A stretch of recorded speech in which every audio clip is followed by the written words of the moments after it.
Hello everyone and welcome back to PhD and Productivity. So if you are new here, my name is Kira and I'm a first year PhD student of computer science.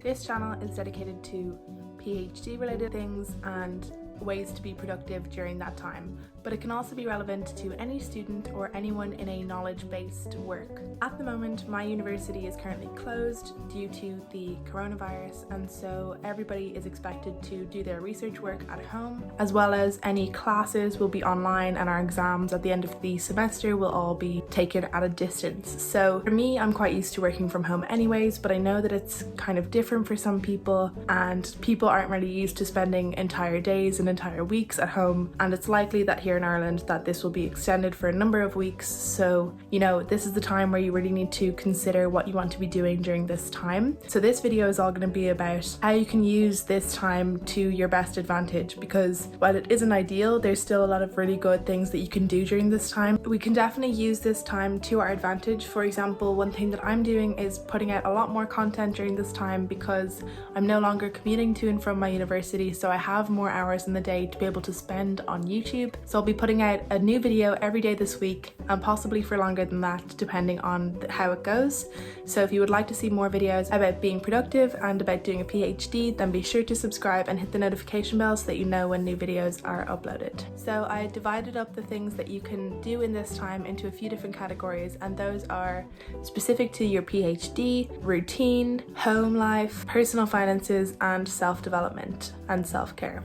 So there's 20 in total and they'll all fit into one of these categories. So I'll start off with the first one, which is things that are specifically good for your PhD. During this time, one thing that will be really good to do is focus on your writing, whether that is for your thesis or for papers or anything like that. So a lot of people will actually book themselves into a cabin in the woods for like long periods of writing, but you can use this time of obviously not voluntary isolation necessarily, but you can still use this to your advantage to really crack down on your writing and develop your writing over this period. The second thing that you can do that is specifically related to your PhD will be working on your transferable skills. If you don't know what I'm talking about, I made a video about transferable skills specifically and what kind of transferable skills you should be working on as a PhD student. If you would like to see a video all about how to plan your development of your transferable skills, let me know, and that will be something that I would add into this week of videos. The third thing that you can do that is specifically related to your PhD or your work will be to start a side project. So something that is relevant to your PhD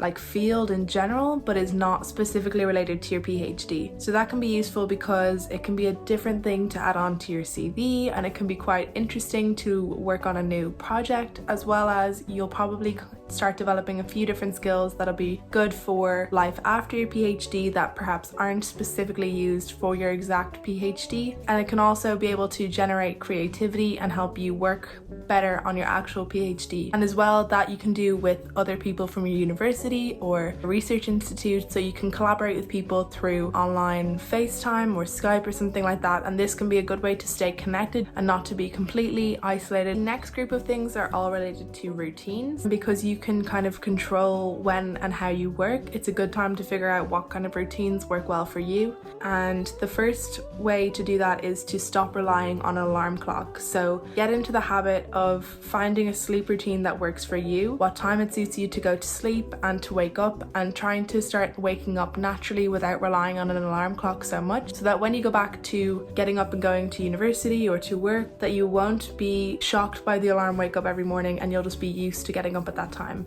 It's a much more refreshing way to wake up because you feel like you have more of an opportunity to get in control for your morning. Obviously, if you have some sort of early morning conference call at this time, it would be good to have an alarm clock, but in general you have a good amount of flexibility at this time, so I think it's a good time to work on your sleep schedule and figure out what works for you. With that in mind, figuring out a morning routine that works for you as well. The morning can be used to your advantage in many different ways, so whether that's taking some quiet time to work on yourself or meditate, or just having time to do some self-development in the morning. So I like to listen to audiobooks that are non-fiction and all about productivity and different things like that in the morning, and that really helps to get my day started. I like to do that while taking a walk, which is very rejuvenating and gets the blood flowing in the morning. And then after that, I like to do more of a higher intensity workout, so doing some resistance training or some cardio out or whatever I feel like that morning, and then having the time to get ready, have breakfast, and then start working. So I like to have this nice morning before I start working, and it feels like I've already had a day before I start to work. And that's something that really works for me, but it's good at this time to figure out what works for you and what kind of things in the morning will help you to work better. Another thing that it's good to figure out during this time in terms of routine is a at-home exercise routine, because it's easy for you to say, you know, now that a lot of gyms have closed and you can't get outside as much, that there's no way for you to stay active and healthy, but that's really not true, because there's so many different online fitness classes, ones that you pay for such as Daily Burn, or there's lots of free classes on YouTube. So it's really very possible to get into the habit of doing some exercise at home. A lot of the things that you will find don't need any equipment, so there's really no excuses. You just have to get into the habit of doing that at home. And as well as doing specific exercise like using classes, it should also be good for you to incorporate movement throughout your day when you're working, so that you're not sitting down for too long, and so that you're constantly keeping this movement going, because that's something that's very important as well. And lastly, in terms of the routine category, would be to develop an evening routine. So it's very tempting at this time to let yourself, you know, leave all your work till the end of the day and then be going to bed with work still on your mind and not really be able to relax in the evening. But it's much better to sort of set clear boundaries for yourself as to when you're going to work and when you're going to rest. And how you can get the most out of your evening is by doing some relaxing activities such as yoga or stretching,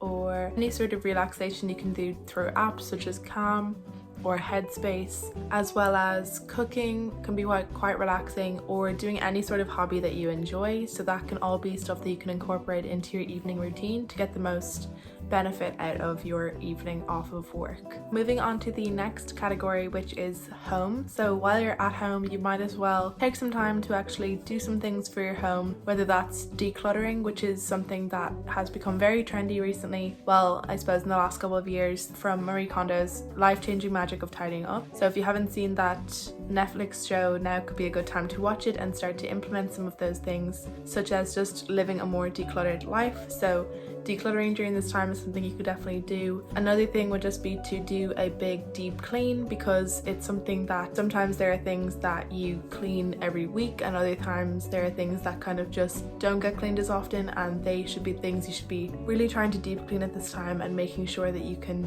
make sure everything in your home is nice and clean, especially when we're trying to avoid all kinds of germs. As well, if there are any home improvements you can make, one specific thing that might be good to work on is developing your ideal home work office, especially because there's a likely chance that you'll be working from home for the next couple of months, and it could be a good time to really work on the space that you're going to be working in and making sure that you have the ideal setup for yourself. But any kind of home renovations that you can do, obviously without needing to leave the house, so like little jobs around the place, will be a good thing to do in your spare time. The last thing in the home category that you can work on would be setting up your meal prep, in the sense that you can have a fully stocked fridge and freezer set up for this period. So doing a meal prep that specifically can all be frozen is a great thing to do during this time, and then you'll feel like your home is well set, as well as having your pantry stocked and organized in the way that you like. Just getting that general organization for all of your food items will be a really good thing to do, so that you always know what you have and what you might need, and you're always stocked up and ready for any kind of time where you can't get things in these shops. The next couple of things are all to do with personal finances. So the first thing that you can do is actually just figure out where you're at with your finances. So determine what your general income is and how much you're spending month to month, how much you need to be saving, how much you need to be paying off for debt, how much debt you have, any kind of things like that where you're not really sure of how your money is going at the moment. It's a good time to do that, and to start thinking about your future with your finances and kind of financial goals that you want to set for the upcoming few months after the isolation period is over. So just knowing where you're at financially is a really beneficial thing, and it's not something that everybody is always aware of. So now would be a good time to get on top of things, because you have the time to spend doing things like that.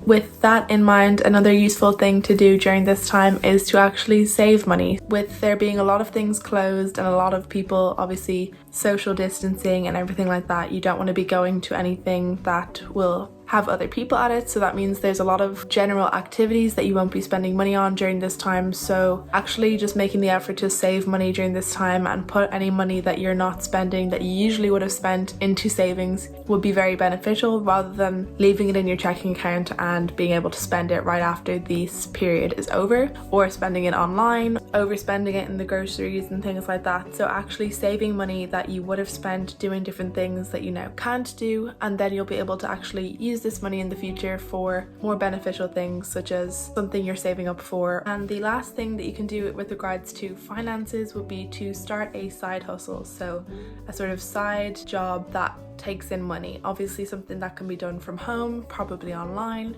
I think a lot of people during this time have realized that having one stream of income is not necessarily the best thing, especially at this time where a lot of things have closed down, a lot of people have lost jobs. It means that there are a lot of people who would benefit from having multiple streams of income, and some that can be done from home. So depending on what your job is, if you're a PhD student, you might just be looking for some extra income anyways, but if you're someone who will benefit from having an additional stream of income, I really think anybody would. So having extra time at home right now would be a really good time to set up a side hustle. So if you want to see a video about different side hustles that you could do, particularly ones that would be from home, then let me know and I will do a video on that as well. But I definitely think it's something that would pay off long term if you choose to do that in this time. On to the last category of things that you can do during this isolation or social distance period, and these are all things that are going to be personal or for self-development or growth. The first one is to make a list of things that you have been procrastinating and actually do them. So there's definitely a lot of things that kind of put off for a long time, and then eventually we get to a point where we absolutely have to do them, and you know, it can be very overwhelming, whereas just